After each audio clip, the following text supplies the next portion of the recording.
ഷംനാസ് വ്ലോഗിലേക്ക് എല്ലാവർക്കും സ്വാഗതം. ഇന്ന് വളരെ ടേസ്റ്റിയായി പഴം വെച്ചൊരു ഐറ്റം ഉണ്ടാക്കിയാലോ. നമ്മുടെ കായ്പോളൻ്റെ അതേ ഒരു ടേസ്റ്റിൽ വേറൊരു ഐറ്റമാണ്. അതിനു വേണ്ടി എടുത്തതെന്ന് വെച്ചാൽ 4 സ്പൂണ് പാൽപ്പൊടി, 4 സ്പൂണ് പഞ്ചസാര, 3 സ്പൂണ് മൈദപ്പൊടി, പിന്നെ എടുത്തതെന്ന് വെച്ചാൽ 3 മുട്ടയാണ് എടുത്തത്. ഇത് 2 പഴം ചെറുതായി കട്ട് ചെയ്തതാണ്. പിന്നെ എടുത്തതെന്ന് വെച്ചാൽ 6 ഏലക്കയാണ്. നമുക്ക് ഇനി മുട്ട ഒടിച്ച് ഇതിലേക്ക് ഒഴിച്ചു കൊടുക്കാം.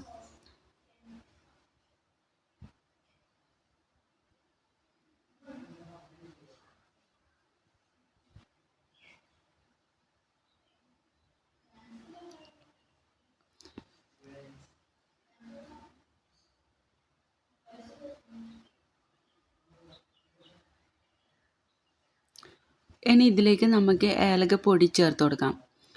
ഏലക്കപ്പൊടിൻ്റെ തൊലിയൊക്കെ നമുക്ക് മാറ്റി കൊടുക്കാം.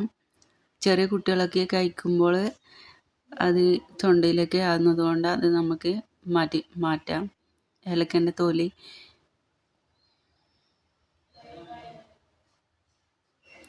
ഇനി നമുക്ക് ഇതിൻ്റെ പൊടികളൊക്കെ ഇതിലേക്ക് ചേർത്ത് കൊടുക്കാം.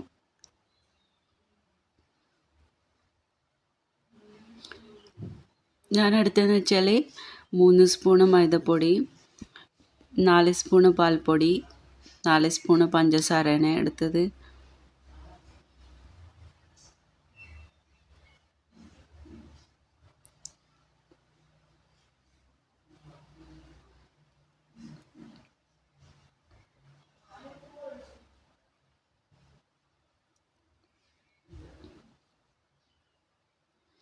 ഇത് നമ്മൾ കട്ടയൊന്നും ഇല്ലാത്ത രൂപത്തിൽ നല്ലോണം മിക്സ് ചെയ്ത് കൊടുക്കണം. ഇനി നമുക്കൊരു പാൻ വെച്ച് അതിലേക്ക് വെളിച്ചെണ്ണ ചേർത്തിട്ട് നമുക്ക് പഴമൊന്ന് വാട്ടിയെടുക്കാം.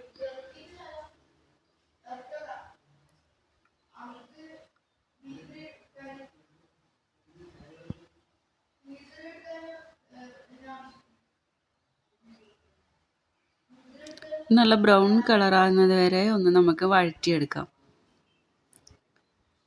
ഇത് നമ്മൾ നല്ലോണം മിക്സ് ചെയ്തിട്ടുണ്ട്. ഒരു തരി പോലും കട്ട പിടിക്കാത്ത രൂപത്തിൽ ഇതുപോലെ നമുക്ക് മിക്സ് ചെയ്തിട്ട് എടുക്കണം. ഇപ്പം നമ്മളെ പഴമൊക്കെ നല്ല ബ്രൗൺ കളറായിട്ടുണ്ട്. ഇനി നമുക്ക് ഈ പഴം നമുക്കിതിലേക്ക് ചേർത്ത് കൊടുക്കാം.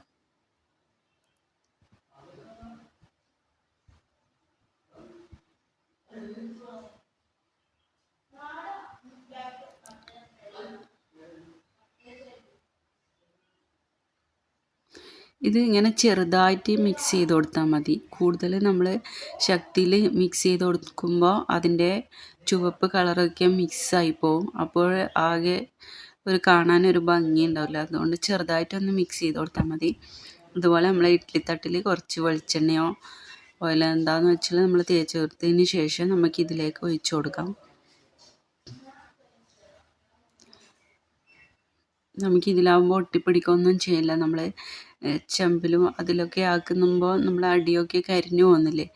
ഇതിലാവുമ്പോൾ നമുക്ക് നല്ല വൃത്തിയായിട്ട് നമുക്ക് കിട്ടും.